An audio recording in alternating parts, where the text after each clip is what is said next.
Do you work in the animal health industry or veterinary profession? Have you ever wondered how successful people got their start and what led them to where they are today? Hi everyone, I'm Stacy Purcell, founder and CEO of The Vet Recruiter, the leading executive search and recruiting firm specializing in the animal health industry and veterinary profession. I was the first recruiter in the United States to focus exclusively on this space, building the first search firm dedicated to this unique niche. Over the past 28 plus years, I've developed relationships with many of the industry's top leaders and trailblazers. The People of Animal Health podcast features the incredible individuals I've had the privilege to connect with throughout my career. In each episode, you'll hear their stories, their career journeys, leadership lessons, and the impact they've made on the industry. With a wide range of expert guests, you'll gain insights, inspiration, and ideas you can apply to your own career. Thanks for tuning in and enjoy the episode. Hello, everyone, and welcome to the People of Animal Health podcast.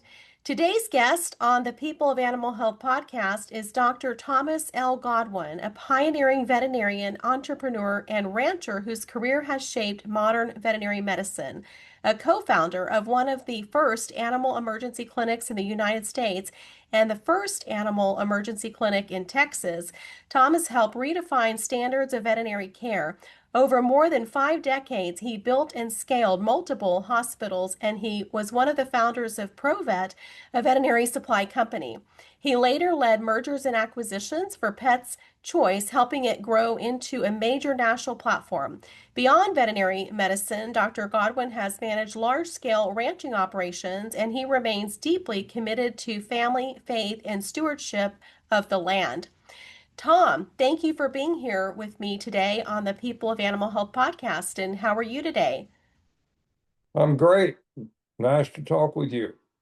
Well, it's so nice to talk with you too. I have known your son, Wes Godwin, for many years, and Wes is also here today to help tell his dad's story. So, Tom, let's start off at the very beginning. What was your life like growing up, and where did you grow up? I grew up in a small ranching community in north central Texas called Granbury, Texas. It's a large city now, but it was a Mayberry, Norman Rockwell type community. When I grew up, it was kind of an impoverished agricultural community, but no one knew that we were impoverished. Everybody was happy and just a great experience. It was There were 37 people in our graduating class, and of that class, I think there was one board certified surgeon, two veterinarians, a lawyer, two uh, PhD biochemists. Um, if we were deprived of any educational deficiencies, we didn't know it. So people talk about small towns and poor opportunities and poor educational opportunities. It just didn't exist. I think anybody in our 37 people that wanted to go to college went to college. And it, even though during the time that we grew up was during the drought from 1951 to 1956, it did not rain. I can remember walking home from school in the seventh grade and experiencing rain for the first time, and what a dramatic change that was for the community and the people that live there. Wow, you had a really impressive high school graduating class with a lot of success there. At what point during your life and why did you decide to become a veterinarian? Well, I my main goal in life always was to ranch, but it appeared that I needed to find a way to get from point A to point B, and my uncle, my mother's brother, returned from World War II. He was a Marine Corps veteran. He went in the Marine Corps when he was 17, And he came back in 1946 and went to A&M and became a veterinarian. And seeing his involvement at A&M, coming back in a uniform, seeing the boots, um, he was such an impressive individual, and he interested me in becoming a veterinarian. And because of him and the example he set, why I decided I wanted to be a veterinarian, and I definitely decided I wanted to go to A&M and be in the Corps. When you came out of vet school in 1968, what did the veterinary profession actually look like day to day? And how different was it then from what young veterinarians are experiencing now today? Well, tremendous difference. Through an act of faith, I never wanted to come to an urban county to practice. I wanted to do large animal or mixed practice, but an opportunity came up where I could come to a mixed practice, and of all places, Harris County, Texas. At that time, Harris County was very different than it is now. It was an urban county with 1 million people, but it was also a very rural county with the largest number of beef cattle of any county in Texas, and there were 21 dairies here and some racetracks, a lot of wealthy and high-end horse farms. So there's a lot of opportunity here for a mixed practice, and so I took the opportunity, accepted a job 2 weeks before I graduated, and came to Harris County. Well, walk me through the early days when you graduated. And first of all, when you graduated, did you go to work right away? Did you start the job right away? And what were the early days like for you? The early days for me, I did spend 1 year after I graduated. Uh, After I graduated, we were going to go into mixed practice, and the big emphasis in Texas at that time was on legalizing parimutuel gambling. And if that happened, it was envisioned that I-45 from Houston to Dallas would look like Lexington, Kentucky. So the big emphasis was on equine, high-end equine medicine and surgery. So I did an externship in Lexington, Kentucky, working with Jim Sauter at Walnut Hall Farms, and I spent a year in Kentucky and then came back here. But parimutuel failed. There was an oil bust about that time, and the most of the people that were in the high-end equine business were oil and gas people. They all lost their businesses, and so parimutuel betting, the high-end equine work never really came to fruition in Texas. Well, can you walk me through the shift from large animal work to companion animals and share what you were seeing on the ground that signaled that change was happening there? Well, mainly urbanization began to first it displaced the dairies. They just all disappeared from Harris County. And then population growth began to break up all the big ranches that were in. There were several very large ranches in Harris County, but subdivisions, urbanization began to draw those things out, and small animal medicine became more relevant. I would say that when we came to Harris County, much of the small animal medicine was centered around dogs and that were more of working animals and around the cattle industry. the emphasis that on then dogs and cats were not family members. They were maybe companions, but they weren't actually family members. And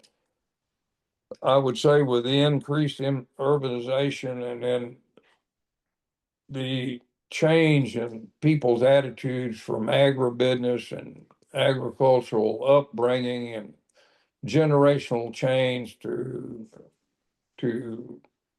an urban type environment changed veterinary medicine to where the level of sophistication increased to the point that the mixed animal practitioner just basically disappeared. Well, you have described a strong sense of collegiality among veterinarians. Can you give specific examples like walking into another veterinary hospital, calling colleagues about shared clients, or even the social events like at the Harris County gatherings? Well, when I was first went to work, I would say on the first day, the first lunch, the partner, the guy that hired me, ML Shin, took me to lunch with two or three neighboring veterinarians. And I would not say that a week did not go by that we did not have lunch with a neighboring veterinarian, a different one probably every time.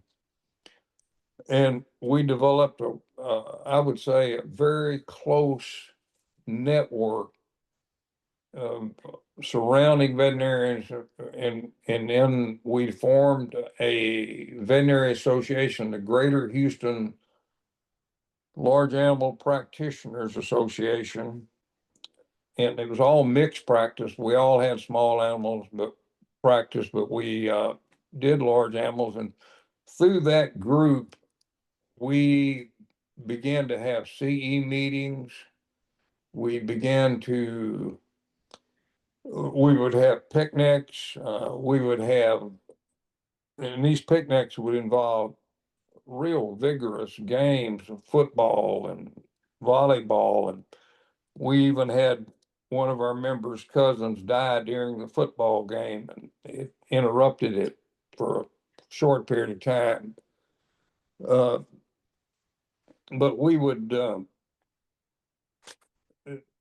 hunt, have hunting leashes together. We would leave on hunting trips at least twice a year for several days. It's so all of our there was none of the competitiveness you would say among any of the neighboring practitioners. We were all friends and colleagues and knew our families and just it was just a wonderful opportunity to promote the profession among individuals. We'll share some more of those stories from back then, including how veterinarians interacted outside of work, and maybe share a funny story about dealing with a mutual client.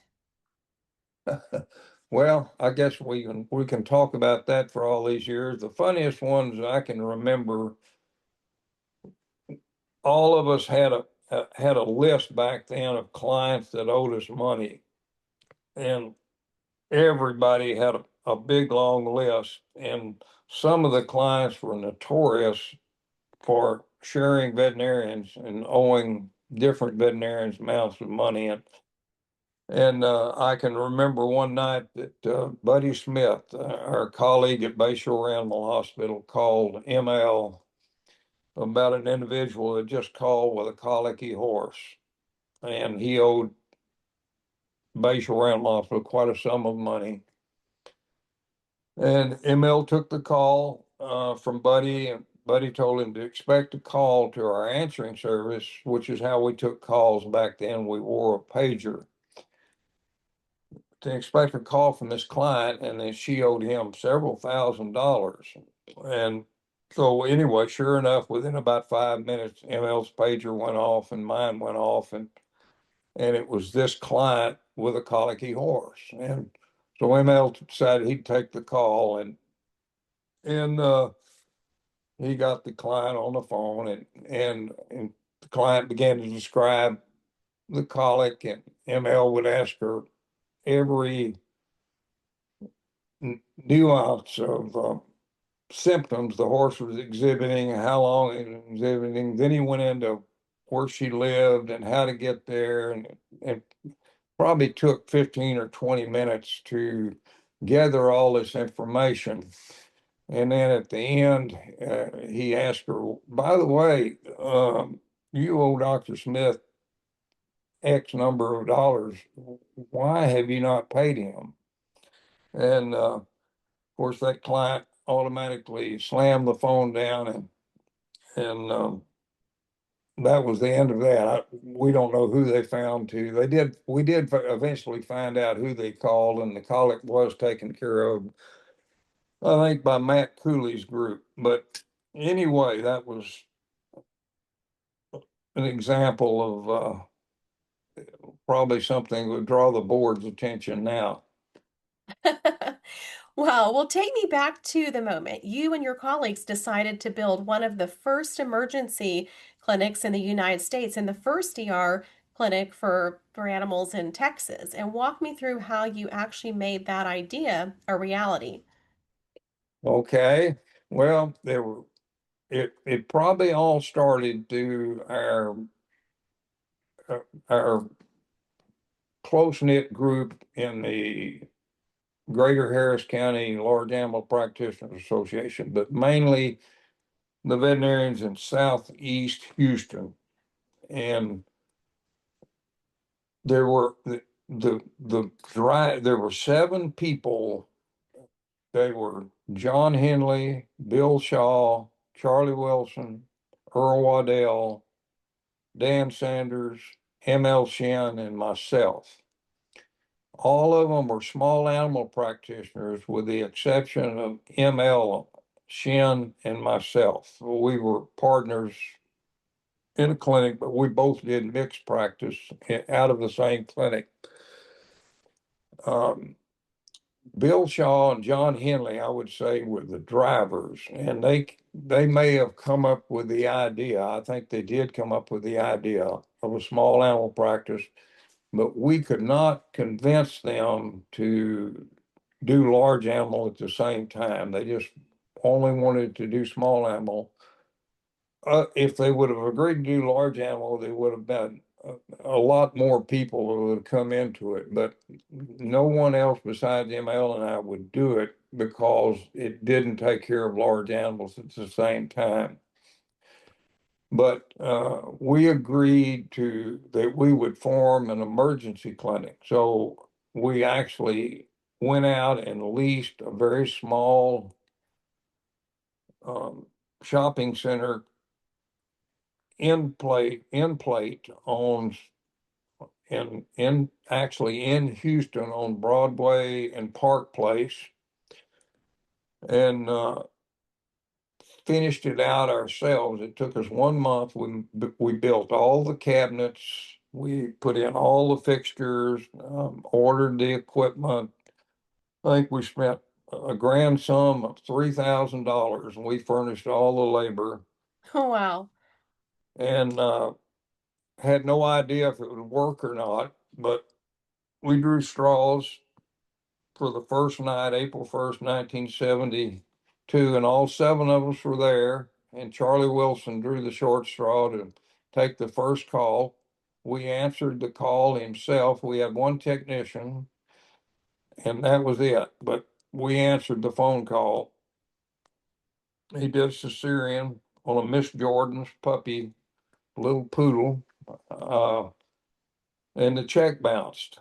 So it did. The first night didn't look real good, but we continued on, and we operated it ourselves with only one technician till midnight, and then we were by ourselves the rest of the night. So we did the treatments if after midnight, collected the money, release the animal the next day. It always had to go back to the referring veterinarian. That was the big thing that made it successful, is making sure that that veterinarian got, even if they weren't a member of our clinic, we made sure that it went back to the referring veterinarian, and that caused it to grow exponentially very quickly when other when we began to take calls. At first, we wouldn't take calls, but just for our 7 clinics. But we realized right away that was not good for growth. And so we expanded it. We'd take anybody's calls and we'd send that client back to the referring veterinarian. And after 1 year, it had grown enough that we decided that we could turn it over to uh, some other veterinarians that we could hire. And and ML and I really needed to do this because while the 5 of the veterinarians were strictly small animal, ML and I were large animal or mixed practice, so we were still taking calls every night. For that year, the volume, by taking the small animal off of us, the volume decreased, but we were still taking calls every night, and we wanted to do everything we could to decrease our involvement that one night, even that one night a week, because we never missed, we always worked our night. ML and I did, and we never took a day off the next day. We always just worked straight through. And so we were really anxious to try and hire somebody. So we hired Gerald Floatman, Richard Denny, and Mark Gassaway to come in and run the emergency clinic. And they came in, but they only worked for us about 6 months to a year. And we had a disagreement. And so we hired Mike Jacob and Terry Dobson, and they ran that emergency clinic along with a veterinarian named Mark Rubash, who was our technician at that time. He became our technician all through high school, technician all through college, came back to work for us as a veterinarian, became board certified in emergency medicine and critical care at the clinic, and still works there today. Wow. And Mike Jacob, this is for reference. This is 2026. Mike Jacobs and Terry Dobson ran it into 2024.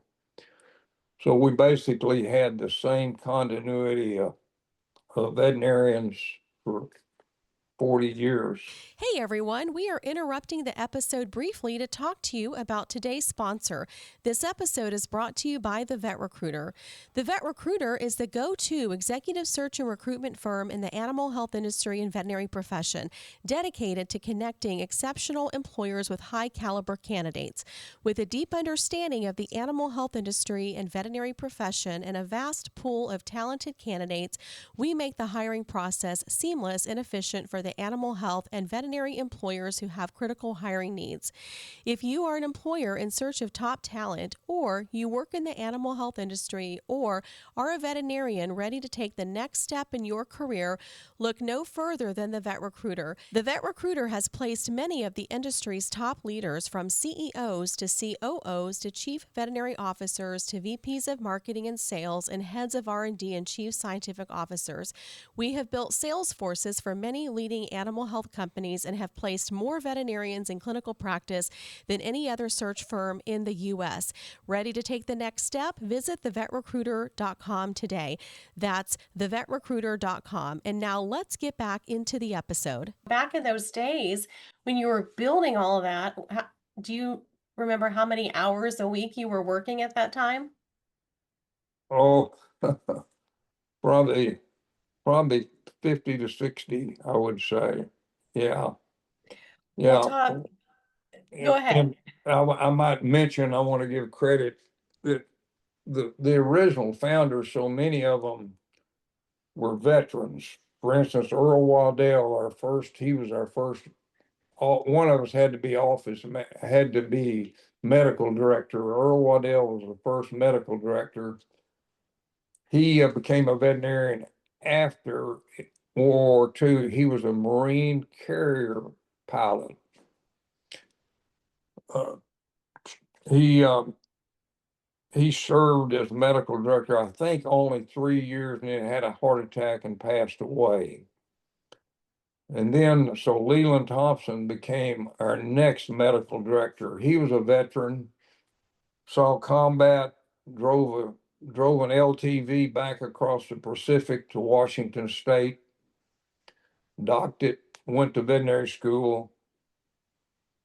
Charlie Wilson, Earl Waddell also was on the state board. He was also a past TVMA president. Leland Thompson was a decorated combat veteran. Charlie Wilson went in the Navy before he became a veterinarian. A lot of the guys in that original group were of our greatest generation. I want to give them credit.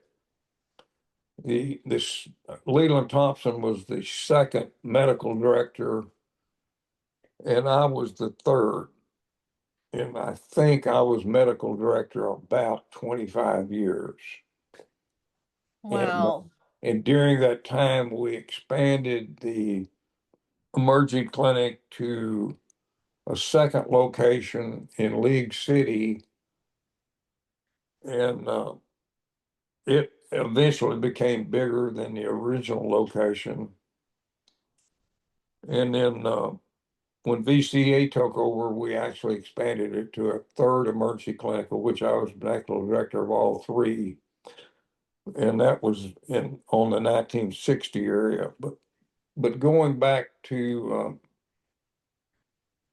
the EC, once we got it going, we would try and bring in other clinics in the area, and we would do it by establishing a value of, say, I think the first shares were $8,000 a share, and we would finance those shares for the members coming in, and the dividends paid out would finance the shares, so they had a net zero cost. And eventually we grew it to 32 members. And not only did we develop this great organization, but we did some things for the profession. We established a Waddell Scholarship Fund through TVMA at Texas A&M for our students in emergency medicine and critical care. I can remember one time one of our veterinarians that was working for us, a young veterinarian, didn't have insurance and needed a kidney transplant, and we were able to furnish her $25,000 toward a kidney transplant. That's incredible. We did a lot of, I would say, things for the community financially that probably no one ever knows about and knew about. I love that. Well, Tom, you helped build ProVet. So, how did you identify that opportunity? How did you grow that business? And what was the process like when you decided to sell it? Okay, well, originally, after we had grown it to 32 members, we suddenly had most of the members were older, and we had a death of two or three members, and it made us cognizant as we settled the estates of the the ones that had died, we had a bylaw where a non-veterinarian could not own a share. And so we're all of a sudden possibly stuck in a legal procurement where we've got three shares out there that are now owned by non-veterinarians, which didn't bother so much, except these three shares were no longer producing income, but they were receiving dividends. And we needed for everyone that owned a share to have a facility that was producing income. So we realized if this continued, we were going to have a problem at some point. And each time this had happened in settling up the various estates, different complications that were really uncomfortable arose.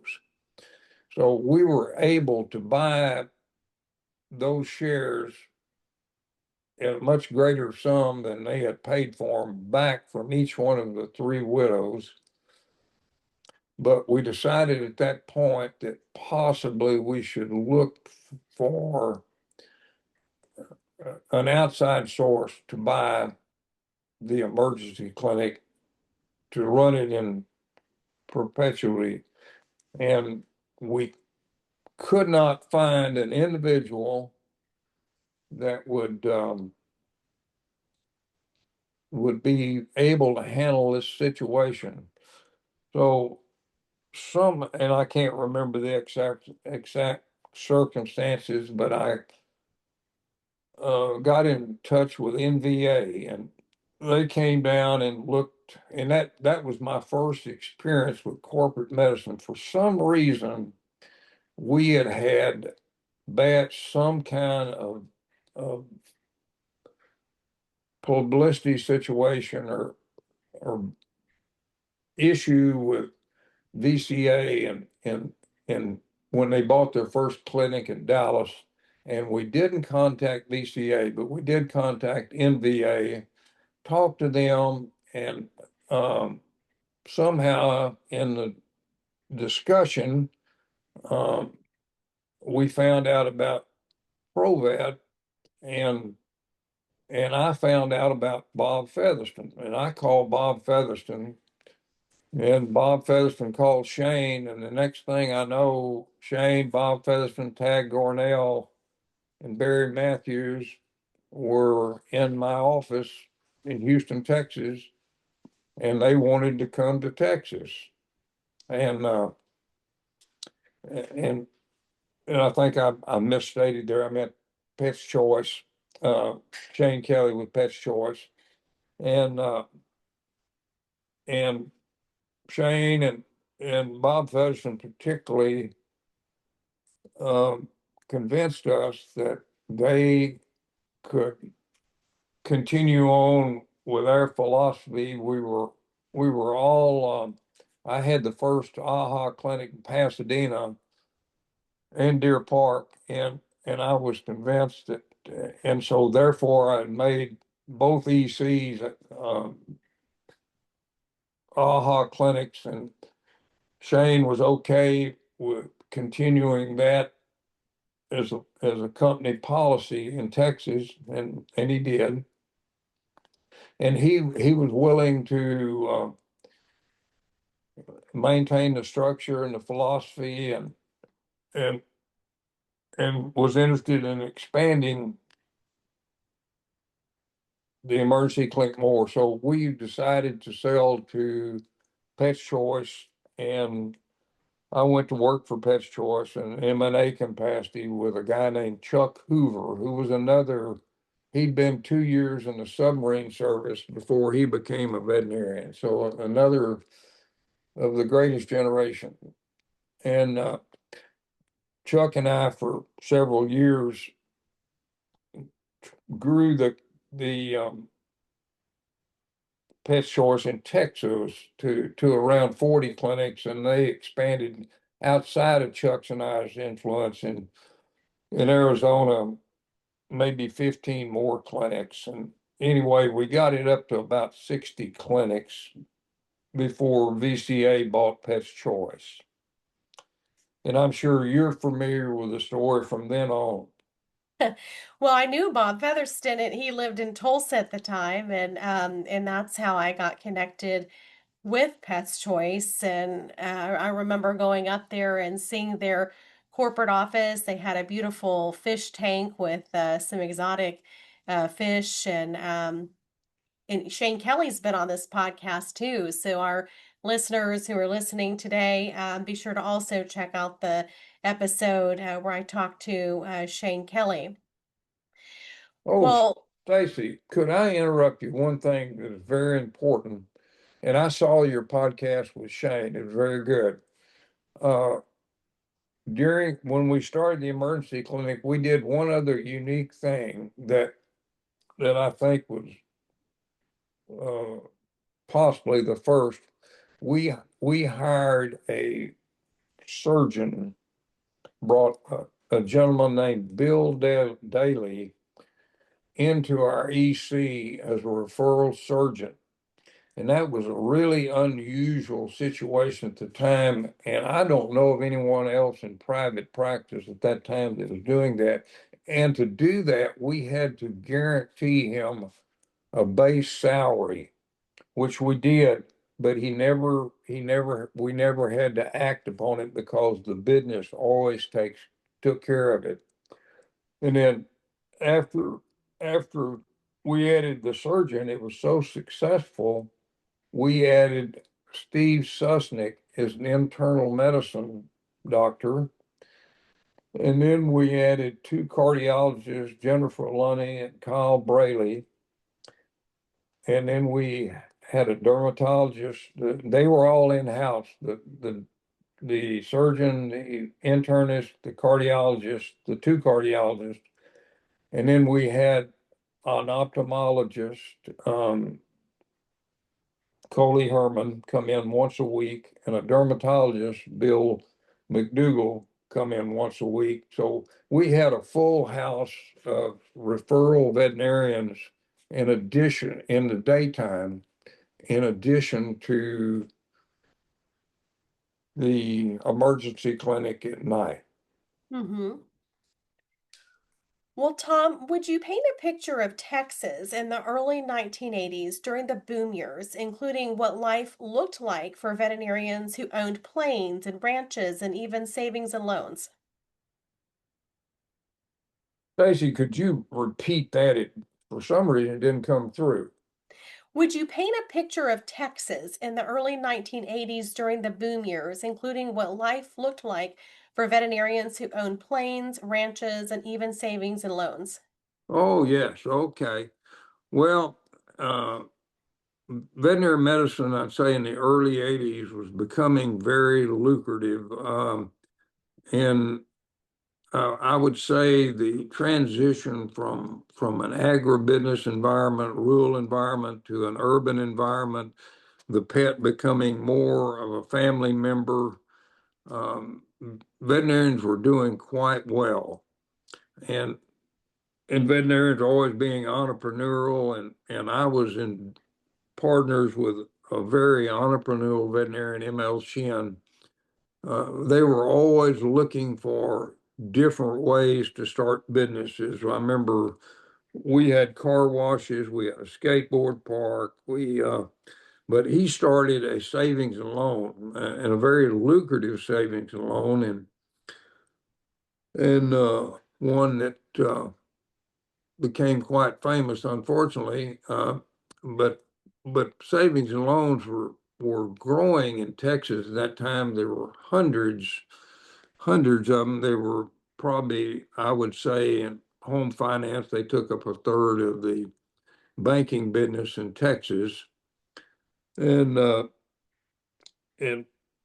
for instance, ML, he had ranches, he had planes, he had boats. He never enjoyed them because he was always working so hard. But there was a monetary crash of all the savings and loans in the early 80s that just wiped out, oh, even if you weren't involved in the banking business personally, it affected your business so much that it affected the veterinary industry throughout. And so that was a little hiccup in the road, not only for veterinarians, but for almost universally, any type of business for 4 or 5 years. Um, there were so many repossessions of real estate, homes, businesses that it took years to recover. Well, when the oil economy collapsed, and how did that downturn affect your career? And then what led you to retire and move to a ranch in Colorado? Well, I had sold my clinic in Deer Park to a another colleague down the road, Dale Lunsford, who still owns that clinic to this day. It's been 50 years. He became president of TVMA, been very active in our EC all these years.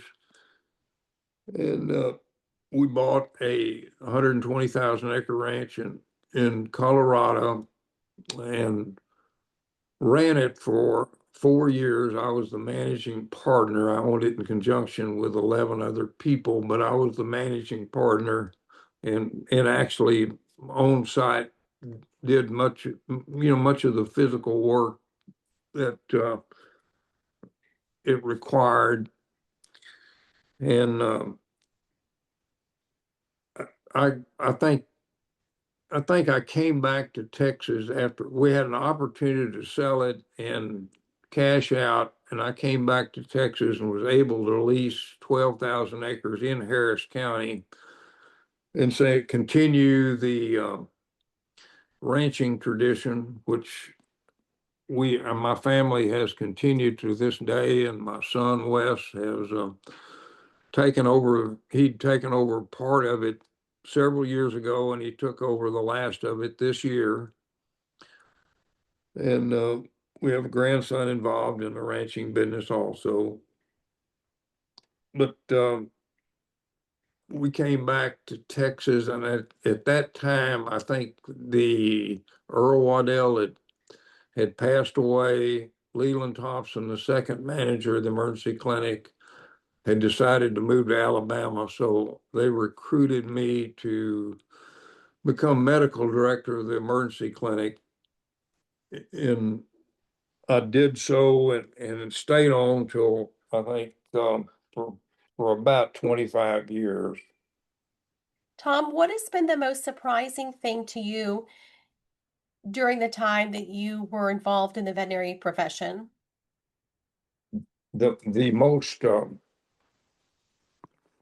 change did you What's been the say? most surprising thing to you Oh, oh in the yeah. veterinary profession? Okay. Well, I think I would say the change from a male dominated profession to a female dominated profession would be the most major change that I have seen. Were you anticipating that change? I was not. The when my generation, almost all the veterinarians came from a rural background, or if they weren't actually from an actual rural background, they were only one generation removed. And now I would say most people in veterinary school come from an urban background, or they're 3 or 4 generations removed from agriculture. What does your crystal ball say about the future of the veterinary profession? What do you think the future is going to look like? I think the future is bright with for veterinary medicine. The growth is just unbelievable. The With the increased medical sophistication in the profession and the increased acceptance of the pet as a member of the family, I don't see anything that is going to keep the profession from continuing to grow. The addition of corporate medicine has been huge. I would say maybe the addition of corporate medicine may have been the number one factor in the growth of veterinary medicine, and I don't see that changing either. Well, successful people have habits that help them to be successful. Tom, what are a few of your daily habits that you believe have helped you achieve success along the way? Well, I would say that I have been blessed for some reason with the ability to wake up refreshed at 4 o'clock every morning. The things I do every morning require quite a bit of time before I go into work. And the first thing I is daily communication with my Lord and Savior. And after I do that, I have to have some sort of physical workout. And as long as my body's held up, I've been able to do that. And I think for 11 years I did a Navy SEAL lifers program, and I've always been able to get into the clinic by about 7, and I'm able to treat patients, look at my records, get ready to go by the time the clinic opens at 8, start seeing clients at 9. I'm comfortable working every day till 7 and still feel untired. So I've been blessed with that. That's impressive. So, careers have ups and downs. There's highs, there's lows, there's challenges along the way. What would you say has been the biggest challenge that you've encountered throughout your career? Oh, the number one challenge I ever ran into when we started the emergency clinic was convincing the members that it needed to be treated as a business, that we needed to increase the quality of care from a Band-Aid type of emergency service to a full service emergency clinic. The initial effort when it was first put in was to get it through the night, then send it to the referring clinic the next day, and that clinic got to work that case up and get the revenue from it. I was convinced from the get-go that we needed to work the case up at the emergency clinic as much as possible from a business perspective and from an ethical perspective. And that was a difficult argument for a lot of practitioners, giving up the income from from that case, or having the fear of giving up the income from that case and allowing that income to be transferred to the emergency clinic. Once we did that, the emergency clinic exploded overnight and financially became very lucrative and very successful, and grew even more. And the amount of dividends the member clinics received back more than compensating for any loss of income they received from those cases not being worked up by them. Mm-hmm. Well, Tom, what advice would you give the younger version of yourself, and what message or principle do you wish you could teach everyone listening to our podcast? Well, I would say for a new practitioner, the first practice you go to work for is going to most likely be the determining factor that shapes the rest of your practice career. And so I would encourage any young person to find the highest quality practice with the highest ethical standards that you can find to go to work for. That's great advice. Well, Tom, some of our guests say they've had a key book they read that helped them along the way. Do you have a key book in your life that's impacted you the most? The I would have to say Jesus Christ would be the number one influence that has affected me in my life. And that's what I'd like to base my life on, and that would be my advice to any young practitioner. Well, Tom, you've got the mic. What is one thing that you want to share with our listeners of the People of Animal Health podcast before you drop the mic today? Um, I would have to say that veterinary medicine is a great profession. I've really never had a day's work since I have been a veterinarian. It has always been interesting and fun. And I also have never lost my love of the cattle business, which I'm also still in. Well, Tom, thank you for being my guest today on the People of Animal Health podcast. Wes, thank you for being here as well and for helping us get this set up. And Wes, I'm going to have you on my podcast here soon. So thank you, Wes and Tom, for both being here. And Wes, before we go, is there anything that you would like to share about your dad? Sure, Stacy. Thank you for the time today. Appreciate you having us both on. Looking forward to our call later, but I do have to say a few comments about my dad. He's incredibly humble and he doesn't like to take a lot of the credit for himself, but the things that he's achieved, he's understated a lot of the achievements he's made, contributions to the industry that he's made, the impact he's made on people's lives that I've seen in my entire life and my entire career that he's made on people's lives within the industry has been just beyond uh, beyond count, right?